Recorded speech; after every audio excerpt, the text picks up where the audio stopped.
How's the offensive line looking at this point in the summer?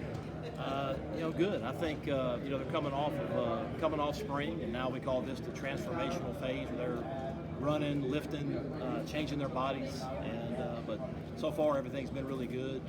They had a great first session of summer, and now after July 4th, kind of second summer, then kind of ramping up into fall camp. But just kind of really pleased where they are body weight wise. They all came back in shape after the 4th of July, so that's something excited. And got some competitions at some spots, which is good. Got some guys that are coming back off of injuries, which is good. Some older guys that have played and are back off injury, so good to have those guys back and just being leaders. There's some player-only practices where we can't be out there, but it's good to have some experience to help out those younger guys. In terms of depth, what number do you want to get at in terms of guys that you could roll in? 15. Yeah. That's what I want. But we have a lot of guys that have played. So I'd say, comfortably 7 or 8 guys I feel like comfortable putting in the game, and guys that have had some experience. So that's a good thing. You anticipate a pretty good competition in center? Absolutely. Ryan Linthicum left the spring as the starter, but having getting Walker Parks back in fall camp will free up Harris and Trent to both kind of push there. I'd say Harris is trying to push for that spot, but I think competition will make them both better.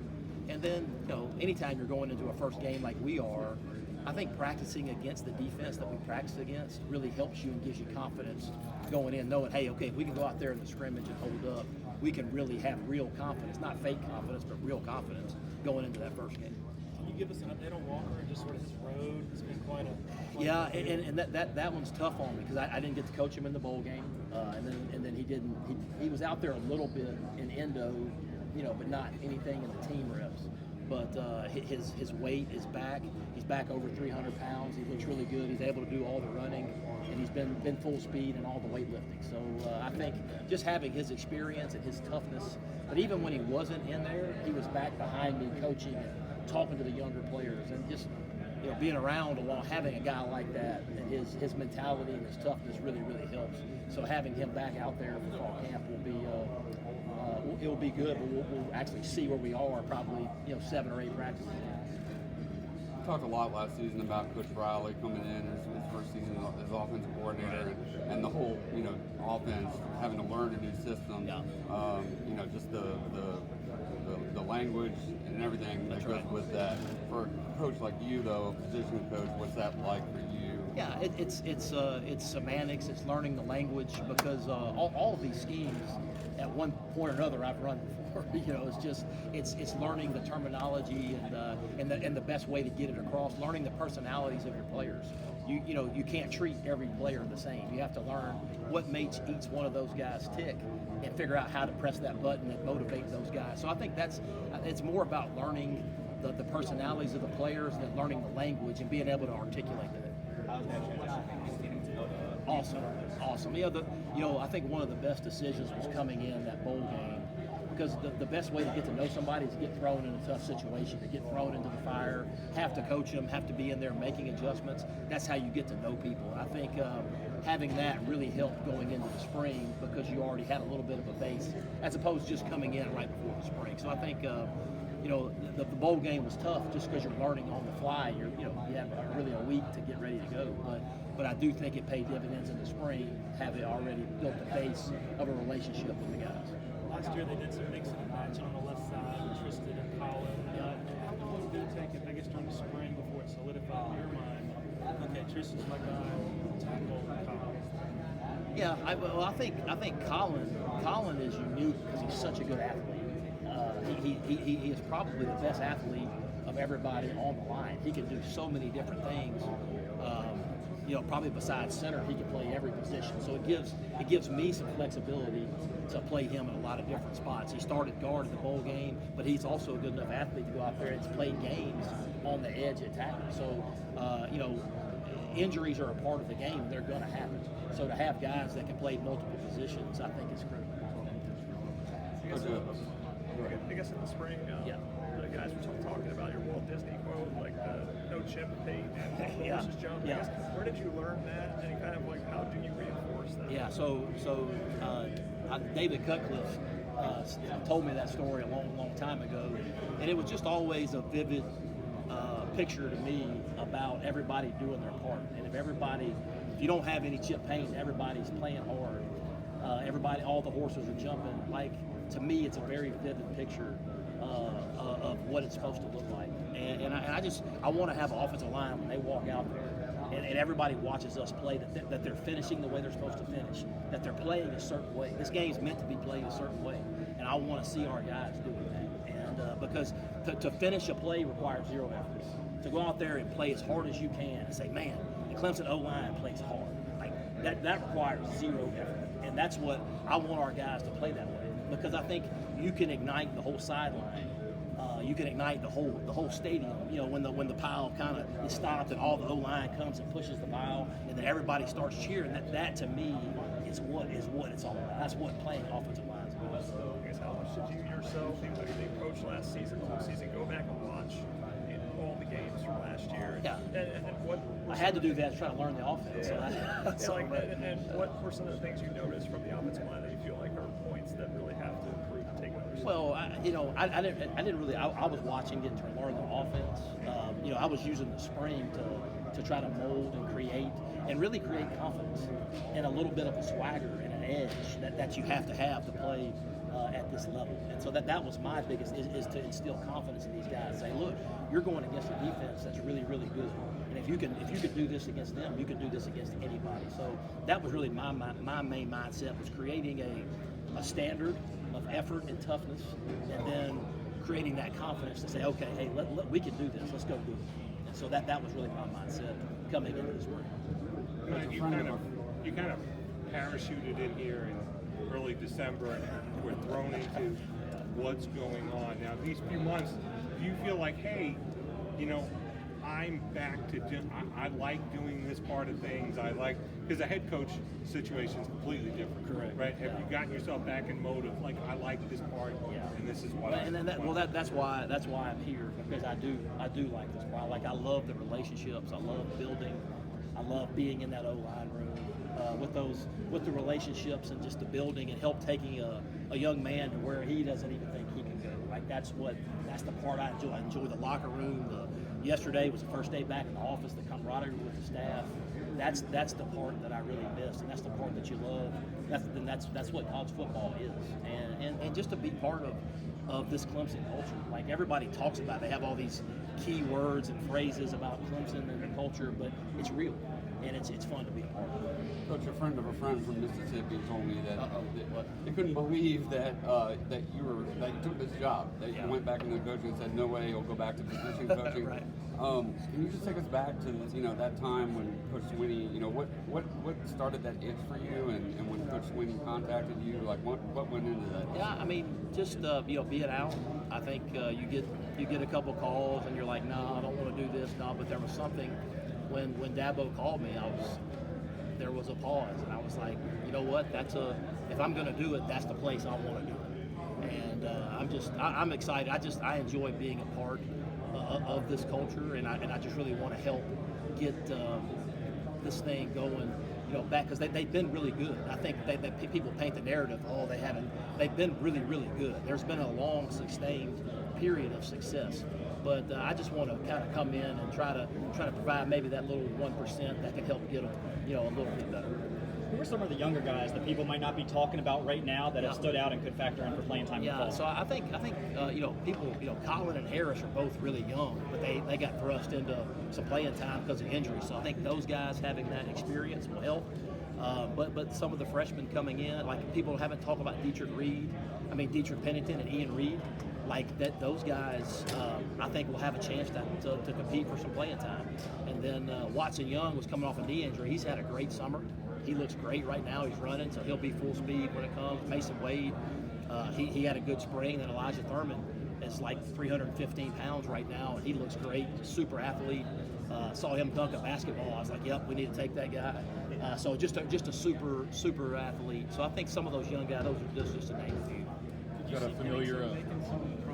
Yeah, I think Dietrick just getting his body weight right and getting to where he can play hard all the time. I don't think the athleticism. He's like 300 40-something pounds at 24% body fat. So he's really a specimen, but just trying to get his body to a point where he can play hard for a sustained period of time. And I think he could really help us if he does that. You might have been asked this already. How's Parks doing in his recovery? Yeah, he's doing good. That was a tough one for me just because I didn't get him in the bowl game or spring practice. But right now he looks as good as he's looked since I've been here. He's full speed running, full speed in the weight room. So like I told somebody earlier that probably 5 or 6 practices in to fall camp you'll really know a lot more. Got a familiar week 1 opponent. What's it going to be like playing Georgia again? How's your relationship with Kirby and all those guys? Relationship is good. It's just obviously it's about the players on the field against a really, really good opponent. I think the positive is I think the motivation to prepare all summer when you know you have an opponent like that I think is good. So it helps you prepare with that edge, and you know what it's going to take. And I think playing an opponent like that, you find out a lot about your football team early. And how it's going to look. How would you describe your coaching style? Let's say somebody isn't too familiar. How would you describe your coaching style mixed with your personality? Yeah, I'm a people person. I enjoy that part, but I would say passion, energy. That's to me. I can't ask those guys to bring it unless I bring it. So hopefully, when people see me on the field, they see energy, they see enthusiasm. They see somebody that loves coaching and loves being around the guys. And you mentioned the Clemson culture before and how there's a lot of phrases. That's right. You and everything. Yeah. What is the phrase that might have resonated with you the most that you think is the most true about the program? I would say real. I would say that from the outside looking in, you're like, man, is that really real? Can they really do that? And being here, I would say 100% real and authentic. And not being scared to do it the way that you've done it, and to have that sustained period of success. Like, it's unbelievable what Dabo has accomplished, and I'm excited to be a part of it and trying to get it back to where we all want it to be. As Garrett was talking about, for the offensive line, there were some just mistakes, like big blown plays in terms of like pass protection or just not quite being in the right spot. Is that generally, do you think, an experience issue? Is it not knowing the offense? Is it what? Yeah, I think there's different reasons that things happen, on every different play. You got coaching 5 guys, one of them, there's no telling what would happen on that particular play. So it's hard to speak to why things happen. All we can do moving forward is trying to just make sure that we're dialed in, we know exactly what we're supposed to be doing, and do it really, really hard and really, really well. So that will be the emphasis. Do you think, though, having guys who have played? Absolutely. I think experience helps you with just knowing what to do. Helps you do the little things better. You can finish better. Your technique can be better if you're not there sitting there thinking about, okay, what do I have to do? And I think experience definitely helps with that. When you went back and evaluated Tristan last season, what'd you see? I love his length, and he's very driven. He wants to be good. He's a competitor. I wanted to see him get a little bit stronger in his lower body, where he can finish and play, because he had to play a bunch of snaps last year. And I think just working on his body, getting his body right, and he looks great right now. But I've been very impressed with his demeanor in the meetings and how he carries himself, even an individual. Like, he wants to be really, really good. He wants to be coached. And when you talk in a meeting, he's got his notebook out. He's taking notes. He looks just like that. I mean, yeah, he's writing notes. He's engaged. And I've been very, very impressed with him on the field, but also off the field. How about Marcus Tate? Marcus Tate it was awesome to have him back. So we didn't have him in the bowl game, and he came back in the spring. And, so just with his size in there at guard, and the fact that he's played tackle gives you some flexibility as well, but his size in there at guard has been really, really good for us. Especially in the spring, you could really notice a difference with him in there. Because Harris Sewell, what does he still have to learn in terms of the center position? How natural? Yeah, just getting the reps.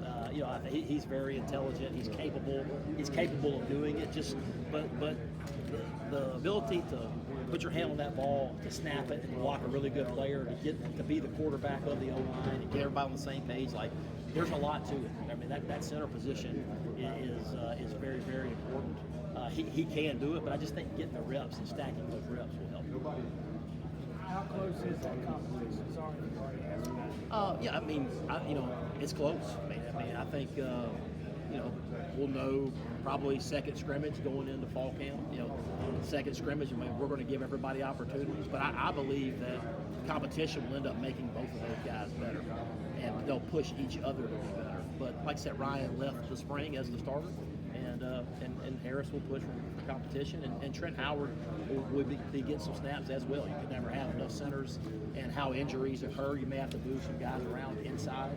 So I think having that flexibility with all those guys that played before helped. Ryan really hadn't played much, hasn't played much at all. What did you see in him during the spring?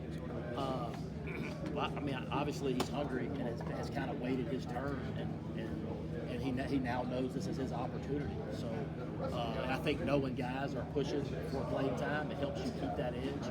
It's not something that's just handed to you; it's something that you have to earn. And again, I always go back to who you practice against matters.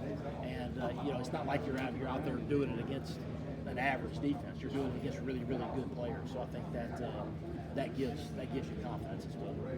For you, what's been the biggest challenge getting up to speed and going this season?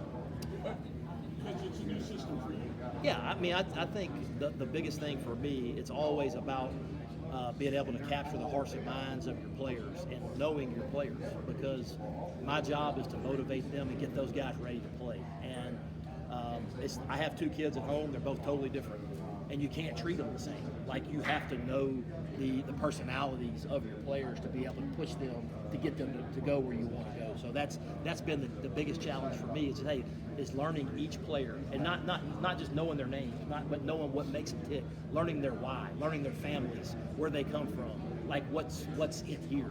And when you learn that, to me, you become a better coach. Because having been a head coach, are there things that you learned in terms of how you better help an assistant coordinator being in this position?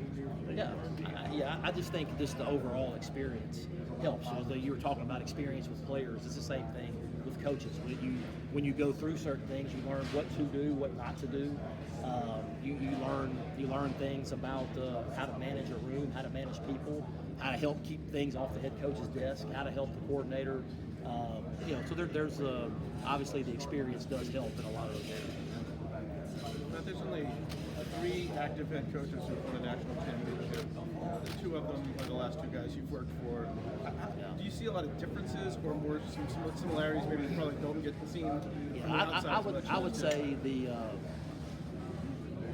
they both do a good job at being who they are, and I think that's a hard thing to do in this climate where there's so much pressure to do things a certain way. I think both of them stick to who they are, and I think that's a credit to both of those guys. Was there, I don't know, any sort of culture shock going from having been in Kirby's locker room to this one? No, I think all that kind of gets kind of over, talked about. I think when you come in, everybody's trying to get the same thing accomplished. You're just doing it in your own personality. And I think anytime you're a coach, you always try to take the best of who you're around and bring it with you. And sometimes you learn the best things to do, and sometimes you learn the best things not to do. But that goes all the way back to Coach Cutcliffe, or Coach Freeze, or Coach Fulmer, or Coach whoever you're working with. You always try to take the best things of who you're around. Well, flash forward to week 1. Again, having been there and seen those guys and how that program runs, how much of a challenge is that, and do you use that as sort of a motivational tactic? Yeah, I think it's obviously a huge challenge, and they're really, really, they're a great football team, and I think for us to play them on week 1 will tell us a lot about where we are at that point. I don't think it makes or breaks your season either way, but I think it tells you a lot about where you are, and then I think it also helps you stay motivated throughout the summer and helps you, all those things. I think are really, really important. But I think it's good for college football. I think it's great for both fan bases, close together, and I think it'll be a great football game week 1 and kind of kick the thing off the right way. You're right. You said something just a minute ago about how you got to make or break the season. In the past, with the 14 playoff versus the 12-team playoff, right. Obviously, there would have been a lot more emphasis. So, does the approach change at all with the 12-team playoff coming this year in the expansion? I think no. I think whether it's 4 teams or 12 teams, like you still got to go do your job and be a championship caliber football team. And I think it runs through your league. If you win your league, you're in. So I think that's where it starts. You got to go. You win your league, you're in. And I think that's been the kind of the mantra is you need to win your league wherever you are. SEC, ACC, doesn't matter. You win your league, you're in. And I think that's a big thing. I'm sure you've answered a lot of questions about them, but when you're talking to a few centers that are battling it out, what are the big things that you're talking to them? Like, here's what you need to do if you want to be the starting center. I mean, they already know that. I think when guys are sitting in the room and they're all watching tape, they know who's getting their job done and who's not. Like that's what I mean. It's all on tape. It's not my decision. It's your decision on how you practice and how you play because it's right there on tape. And that's my job as the O-line coach is to be honest with those guys and to point it out. Say, hey, look, this is it. Like the best guy is going to play. It's not some big secret or hey, I like this guy better. It means whoever performs the best will play. You mentioned him a couple of times already, but what has David Cutcliffe meant to you in your career and you as a person? I mean, he's the guy that got me into coaching, that taught me into being a coach. He's the one for all. Exactly, it's his fault. But he's a tremendous person. He's a tremendous mentor, and somebody I've always looked up to. And he's when you stand in front of your own team and you hear certain things coming out of your mouth, you're like okay, that's how I was molded. That's how I was shaped. But he's just a tremendous man, tremendous coach, and I learned a lot from him. People talk about again going back to the chip paint thing. The line talk about your energy on the field. Like where did that? Just like your. That's just who I am, and that's what I enjoy doing. And it's easy to have passion when you love what you're doing. And that part, being out on the field at practice with the guys, that's where you really get better. And that's that practice field and all. Like you practice this game way more than you play. And to try to take advantage of each and every day out there with those guys and push those guys to be better, you want the games to be easier than practice. And so to be out there and to try to provide that energy and that spark, I think it's really important. What have you seen from Colin Sadler in his versatility? What does that bring to his life? Man, Colin, I recruited him a little bit out of high school, and but his athleticism. I've said this earlier, like he's probably the best athlete of all the guys up there, and just his ability to play on the edge, but also have the toughness and the size to also play inside. I think it just gives you a lot of flexibility because, like offensive line football is a game that injuries are going to occur. So to have a guy that can play multiple positions really helps you. I think the guys were also talking about after the bowl game, like you were actually crying, with your wife, and you were very emotional after the game. Why was that such an emotional? Yeah, I mean, shoot, anytime you're out, and you come back, I mean, that was a big decision, and it was a family decision. But I'm an emotional person. You probably figured that out by now. Like that's my biggest strength, but maybe my biggest weakness sometimes. I'm an emotional person, and I wear my feelings on my sleeve, and that's who I am. So. But I also think that the players respond to that, and I think people like it when you're genuine and you are who you are. You don't try to hide things or be fake. You just are who you are. And that's what I've always tried to be. What have your takeaways been on Elyjah Thurmon so far? Athleticism. He's really done a good job of changing his body. He's probably gone from 295, 300, to maybe 310, 315-ish, like kind of fluctuating between there. So he's done a good job changing his body. So I like where he's headed. Just going back to the bowl game, like what was that like? That being your first game back, how back and forth that game was? I mean, I like that we won. That was just a different experience, but I think what you gain from being in a situation like that in the trenches with your guys, I think it really was a benefit going into the spring. It wasn't always pretty. It didn't look the way you want it to look all the time, but I think the benefit of being out there with the guys really paid dividends going into the spring. So it was worth it. Yeah. So with all the changes you've seen on the recruiting trail, how easy was it to slide back in there after being away for a while? There's a lot of things going on in recruiting, but it still goes back to relationships most of the time. And just trying to create those relationships and build those relationships with the families and the kids. That's the part I enjoy about recruiting, just meeting people and talking to people and building those relationships. If I've read correctly, your time away, it's not exactly time poorly spent. You were enjoying life for the most part. Right. And then you hear a lot from coaches these days about it's not a pleasant time necessarily to be coaches with all that's going on. Yeah. What made you want to come back? Like, I mean, again, when you got coaches kind of looking for ways to get out. Right. Well, I mean, I just, that time with my family was awesome. But that's all they've ever known is their coaches' kids. My wife and I have kind of been through this roller coaster of college football together, and we just all we came together and we felt like this was a great opportunity, and where you're doing it at matters, and coming have a place, be able to get back into it at a place like Clemson for me was really special, and everybody here has been awesome, just not only with me but with Ashley and Harrison and Cooper. It's been really good. So last question. So what was the selling point to bring you back, for you to get up off the couch and get back into it? Truth be known, I mean, this was something that we were looking at, and just praying hard about the right opportunity, and the right opportunity came somewhere where I felt like we were going to be able to have a chance to win a national championship and be around great people. And I've been fortunate in my career to be in some really good places, and I'm just excited to be a part of it here. Thanks, Coach. Thanks, Coach. Appreciate it.